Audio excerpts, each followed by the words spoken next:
नमस्कार दोस्तों, आपका हार्दिक स्वागत है अभिनंदन आपके ही यूट्यूब चैनल वे1 विद हरिओम में। आज हम लोग डिस्कस करेंगे जो है आपका सिलेबस और जो है आपका पाठ्यक्रम में जो है कौन-कौन सी किताबें आपको पढ़ना चाहिए।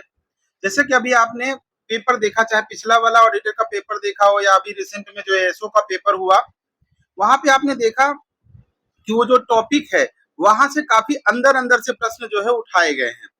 इसका मतलब है कि आपको जो है कंसेप्ट बहुत अच्छे से आना चाहिए।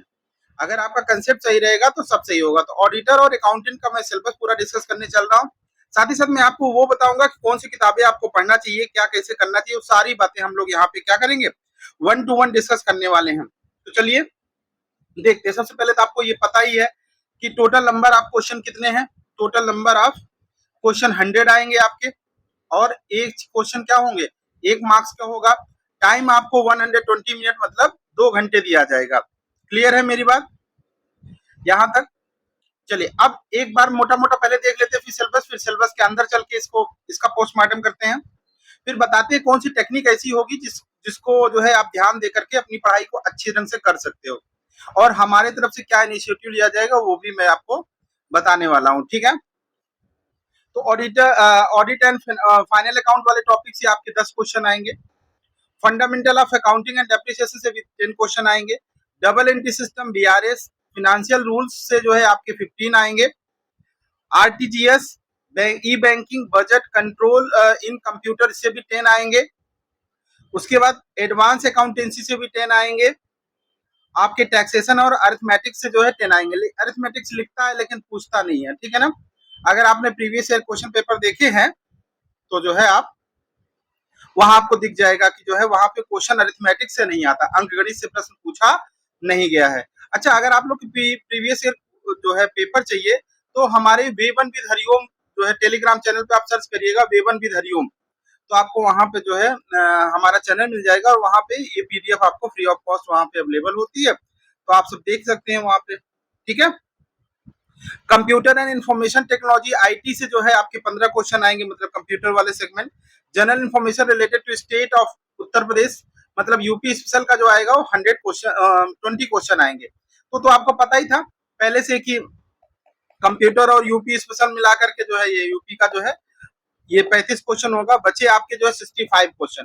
तो 65 क्वेश्चन ही आपके क्या है, कॉमर्स वाले सेगमेंट से, अकाउंट वगैरह से मिला करके पूछा जाए, अकाउंट, ऑडिट, ठीक है ना, थोड़ा सा जो है बिजनेस, क्योंकि आरटीजीएस, ई बैंकिंग, बजट ये जो पढ़ते हो ना आप लोग, जो है ये बिजनेस के अंतर्गत आपको जो है पढ़ने को मिलेगा। ठीक है, बस आपको सबसे पहले ये समझना होगा कौन सी चीज कहाँ से कितना पढ़ना है। मैं सही बताऊं, आप चाहो तो अपने से भी तैयार कर सकते हो। इवन की जो ये फेक इंस्टीट्यूट है उनसे तो बहुत अच्छा, क्योंकि मैं देख रहा हूँ मार्केट में ना भाई, कॉमर्स वालों के लिए कुछ खास है नहीं यहाँ पे। तो आप इस बात को थोड़ा सा समझिए जो है, और अपना पैसा फालतू फेंकने की से अच्छा है कि आप अपने पे ही इन्वेस्ट करो, सही किताबें खरीदो। पहली बात देखो, किताबों का कोई विकल्प नहीं होता, आप कहीं पढ़ भी रहे हो तो भी किताबें पढ़िए, ठीक है ना।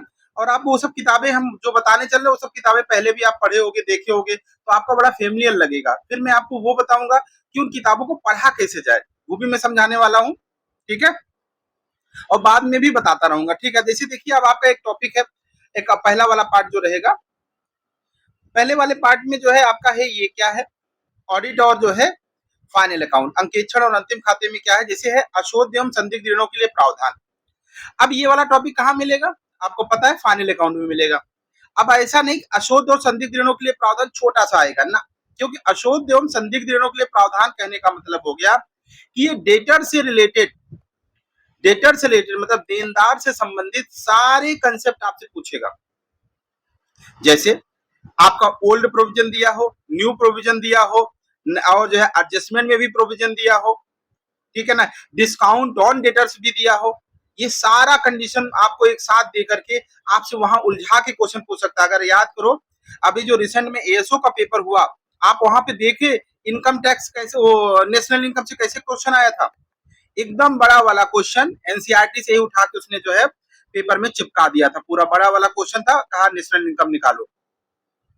तो आपको ऐसे प्रश्नों के लिए तैयार होना होगा कि पूरा कंडीशन दे दिया कि डेटर्स इतने हैं, और ओल्ड प्रोविजन इतना है, न्यू प्रोविजन इतना है, डिस्काउंट ऑन डेटर्स इतना है, तो बताओ फाइनल जो है डेटर्स की अमाउंट क्या होगी या कैश डिस्काउंट कितना होगा। ऐसे करके प्रश्न यहाँ से बनेंगे, तो आप बहुत सतर्क रहिएगा, बहुत बढ़िया से। ये टॉपिक बहुत हल्के मत लीजिएगा, क्योंकि किताबों में थोड़ा सा कम मिलेगा ये, ठीक है ना। मतलब छोटा सा मिलेगा, एक पेज में कवर हो जाएगा, लेकिन ऐसा है नहीं। जब मैं आपको पढ़ाऊंगा तो इसमें बताऊंगा कितने डायमेंशन इसकी हो सकते हैं, मतलब ओल्ड अप्रोच से इसे कैसे देखा जाए, न्यू अप्रोच से कैसे देखा जाए, जो ओल्ड कंसेप्ट था उसके तहत इसके क्या प्रोविजन है, न्यू वाले में क्या प्रोविजन है, इसका साइड इफेक्ट एसेट्स पे क्या पड़ेगा, इसका साइड इफेक्ट लाइबिलिटी पे क्या पड़ेगा, इससे एक्सपेंस का कितना लेना देना है, ये तमाम चीजें आपको समझनी पड़ेगी और सोचनी पड़ेगी, तब जाकर के आपका ये टॉपिक क्लियर होगा। ऐसे ढेर सारी बातें हैं, अब मैं पूरा एक्सप्लेन करूंगा तो थोड़ा सा टाइम ज्यादा चला जाएगा। मैं अभी आज बता देता हूँ, उसके बाद मैं एक एक टॉपिक पकड़ पकड़ के भी मैं आपको समझा दूंगा। वो आप कमेंट्स कीजिएगा कि सर बताइए, तो मैं एक एक करके करूंगा, क्योंकि भैया सब कुछ तो आप ही लोग के ऊपर है, अगर आप लोग चाहोगे तो ही करूंगा, ठीक है। तब मैं समय निकाल के किसी न किसी ढंग से आपको ये किया जाएगा, ठीक है। तो ये कहने का मतलब ये आपके सामने आ गया कि आपको जो है ये टॉपिक है अशोध एवं संदिग्ध ऋणों के लिए प्रावधान, अदत्त एवं पूर्वदत्त व्यय, आपको पता है ये भी एडजस्टमेंट वाला टॉपिक है, वहीं से मिल जाएगा। अब अदत्त एवं पूर्वदत्त में, चलिए अभी मैं पूरा एक्सप्लेन करूंगा तो टाइम लगेगा, चलिए ठीक है, मैं बताऊंगा आगे चल के, ठीक है ना। ऐसे ही लिया स्टॉक का वैल्यूएशन, आपको पता होगा कि मार्केट प्राइस पे कब किया जाए, स्टॉक को जो है परचेज प्राइस पे कब किया जाए। जब हम बात है कि वो विच एवर इज लेस वाला जो कंसेप्ट है, उन सब चीजों को आपको यहाँ बढ़िया से देखना पड़ेगा, ठीक है ना। कुल मिला के ये फाइनल अकाउंट वाला ही सेगमेंट है पूरा का पूरा। अब उसके बाद लेखा परिचय, आपको जो है ऑडिट वाले के बारे में, इंटरनल ऑडिट क्या होता है, एक्सटर्नल ऑडिट क्या होता है, वो सारा कुछ यहाँ पे देखना पड़ेगा। ऑडिट से पहले क्या किया जाता है, ऑडिट के जो है प्रोसेस के दौरान क्या किया जाता है, तो हम देखना। उसके बाद कैग, कंट्रोलर ऑडिटर जनरल, ये भैया आर्टिकल 148 वाला, ठीक है ना। वहां से आपको ये कॉन्स्टिट्यूशन का टॉपिक है, तो ये आपको मिलेगा पॉलिटी में, बढ़िया से पढ़ लीजिएगा, क्योंकि प्रश्न जो आया है वो पॉलिटी से अटैच करके पूछा गया है, ठीक है ना। तो इसको थोड़ा सा जो है टच आप कहाँ से देंगे, आप पॉलिटी, आप बेयर एक्ट भी, बेयर एक्ट तो कम मिलेगा, आप चलिए मैं ही इसको प्रोवाइड करवा दूंगा, इसमें एडिशनल थोड़ा सा पढ़ना पड़ेगा, ठीक है। अगर आप बुक लेना चाहते हो, बुक आपको सबसे बढ़िया मैं बताऊं, अगर एक तो एनसीईआरटी पढ़ो ही पढ़ो, एनसीईआरटी में कोई दिक्कत नहीं है, साथ ही साथ जो है आप यहाँ पे ले सकते हो एसएम शुक्ला वाली बुक जो है, एसएम शुक्ला वाली बुक जो है आप पढ़ सकते हो, अगर आप यूपी बोर्ड से पढ़े हुए हैं तो, और सीबीएसई बोर्ड से तो आप लोग जो है एबीसी पब्लिकेशन वाला भी ले सकते हो। आप जिस बोर्ड से जैसे पढ़े हो उस हिसाब से आप इसको मैनेज कर सकते हो, ठीक है ना। और किसके लिए, इसके ऑडिट के लिए जो है आप बीएन टंडन ले सकते हो आराम से। ये देखिए फिनेंशियल अकाउंटिंग एसएम शुक्ला, ये एसपी जैन वाला बुक आप आराम से यूज कर सकते हो, एसएम शुक्ला बेस्ट बुक है, आपके यहाँ पूरे काम हो जाएंगे, ठीक है ना। ये किताब मैं भी प्रेफर करता हूँ, बढ़िया किताब है, ठीक है ना।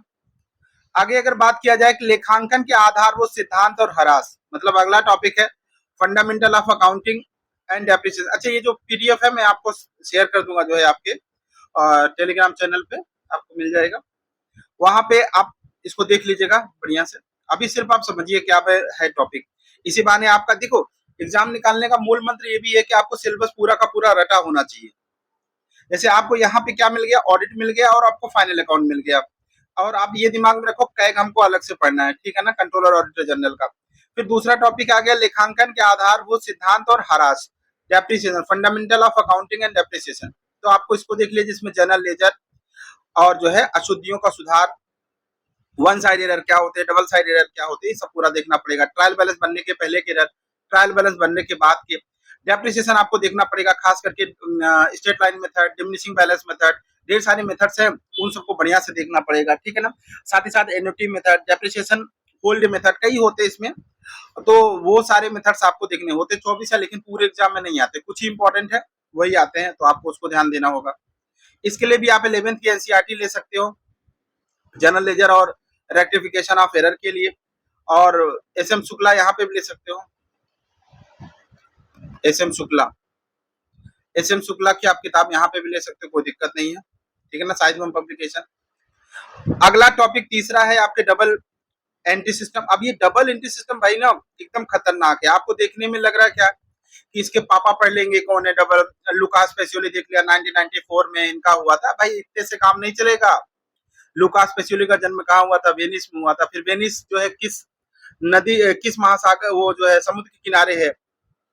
एड्रियाटिक सी के किनारे है। एड्रियाटिक सी को क्या कहा जाता है ना?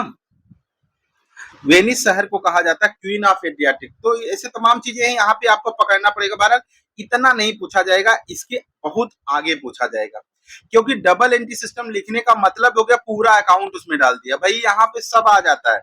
फिर आपको यहाँ बेस ऑफ एक्सचेंज भी देखना पड़ेगा डबल एंट्री सिस्टम में। आपको जो है रेक्टिफिकेशन वाला भी टॉपिक देखना पड़ता है, नॉर्मल देखना पड़ेगा। भाई इसमें सब आ जाता है, इसको थोड़ा सा ब्रॉडली पढ़ना पड़ेगा, ठीक है ना? आप जो एडजस्टमेंट की एंट्री पढ़ते हो ना, वो भी डबल एंट्री सिस्टम में आ जाएगा। साथ ही साथ आपको क्या देखना है? बीआरएस देखना है। फिर उसके बाद सामान्य वित्तीय नियम और भंडार क्रय नियम, आपको लीफो, फीफो, हिपो, मीफो, ये सब देखना पड़ेगा। क्लियर है? 11th की बुक इसमें भी ले सकते हो आप, डबल एंट्री और बीआरएस के लिए जो है। और के एल गुप्ता की जो के एल गुप्ता की भी एक किताब है, के एल गुप्ता, इनकी बुक भी आप ले सकते हो।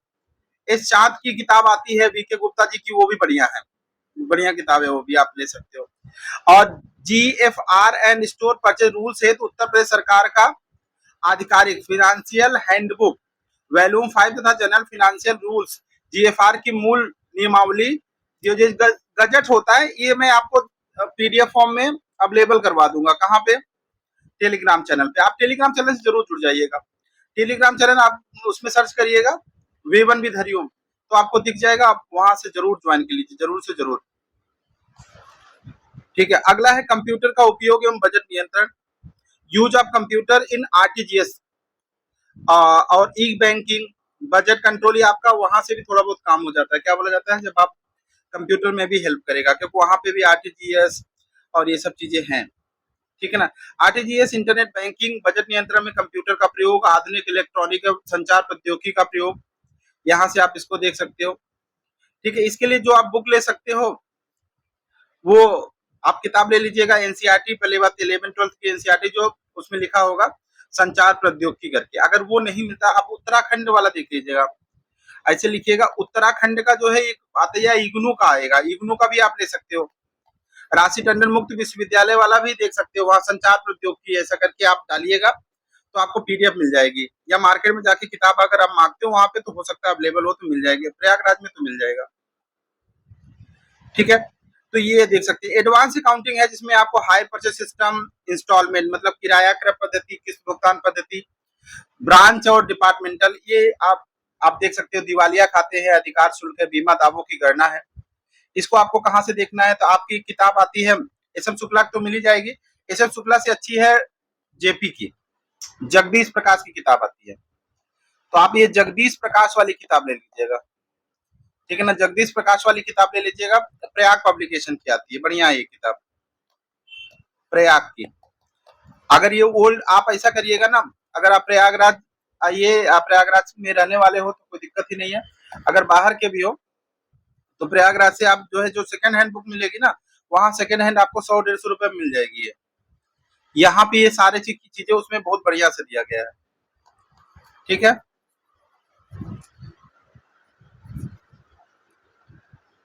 ठीक है,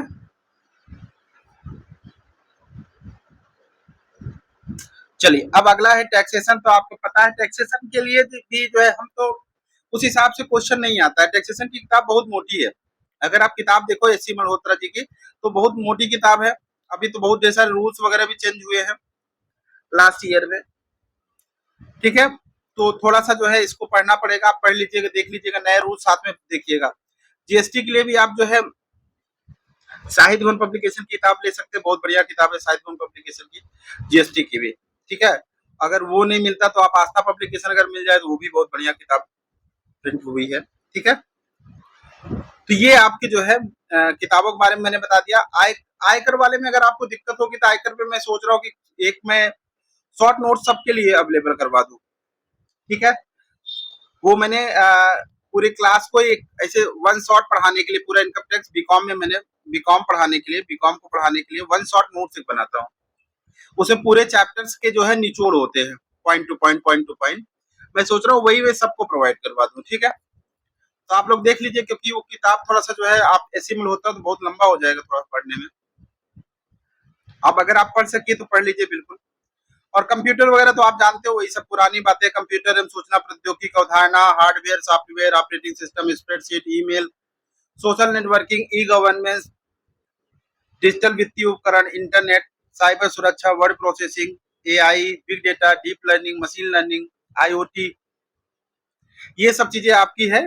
आप कोई भी बढ़िया किताब ले सकते हो। आप जो है अगर अगर आपको जो है 11-12 वाली बुक बढ़िया मिल जाए, इंग्लिश मीडियम में तो बहुत बढ़िया से अवेलेबल है। हिंदी मीडियम वालों के लिए थोड़ा दिक्कत होगा, कंप्यूटर नॉलेज करके है 11-12 में बढ़िया है। अगर आप उसको पढ़ लेते तो वहां से बहुत बढ़िया काम हो जाएगा, ठीक है। हिंदी में नहीं अवेलेबल, इंग्लिश में अवेलेबल है, तो आप वहां देख सकते हो। और आप गाइड टाइप की बहुत ढेर सारी आती है, अरिहंत वगैरह की आती है, और ढेर सारी और पब्लिकेशन है। आप कोई भी पब्लिकेशन लेकर के इसकी पढ़ाई कर सकते हो, ठीक है ना। अगला है कंप्यूटर यूपी स्पेशल है, उत्तर प्रदेश का इतिहास, संस्कृति, कला, वास्तुकला, त्योहार, लोक नृत्य, साहित्य, क्षेत्रीय भाषाएं, विरासत, सामाजिक रीति रिवाज, पर्यटन, भौगोलिक परिदृश्य, पर्यावरण, प्राकृतिक संसाधन, जलवायु, मिट्टी, वन, वन्यजीव, खाद्य एवं खनिज, यूपी की अर्थव्यवस्था, कृषि, उद्योग, व्यापार एवं रोजगार, राज्य व्यवस्था एवं प्रशासन था, जो है इसमें समसामयिक करंट अफेयर। ये सारी किताबों के लिए परीक्षा वाणी की आती है, आप उसको लिख सकते हैं। घटना चक्र की भी आती है, लेकिन परीक्षा वाणी ज्यादा अच्छा है। अगर आप दोनों में से कोई भी ले सकते हैं, ठीक है ना। ये आप दिमाग में रखिएगा। ये थे आपके सिलेबस, और आपका जो है कौन सी बुक पढ़ सकते हो आप, वो हमने बताया। लगभग 15 मिनट में आपको हमने ये सारी बातें बता दिया। अब आप लोग जो है एक एक टॉपिक आप पकड़िए। पहला शुरुआत करिएगा थर्ड टॉपिक से, क्योंकि स्टार्टिंग आपको यहीं से मिलेगी। डबल एंट्री सिस्टम ये आप पढ़िएगा। अब डबल एंट्री सिस्टम छोटा मत सोचिए, डबल एंट्री सिस्टम में पूरा कंसेप्ट पढ़ना पड़ेगा। अकाउंटिंग कंसेप्ट एंड कन्वेंशंस, अवधारणा और प्रथा पढ़ना पड़ेगा। पूरा बढ़िया से पढ़िएगा आप एक एक करके, कि ठीक है। कोई भी किताब लीजिए बढ़िया, उस पर नोट्स बनाइए, शॉर्ट नोट्स बनाइए, आप तैयार करते रहिए, ठीक है ना। तो आप, जिससे कि आपको कोई भी डाउट्स ना हो, आप बढ़िया से इसको प्रिपेयर कर पाओ, ठीक है। तो चलिए मिलते हैं नेक्स्ट वीडियो में। Thank you, thanks for watching.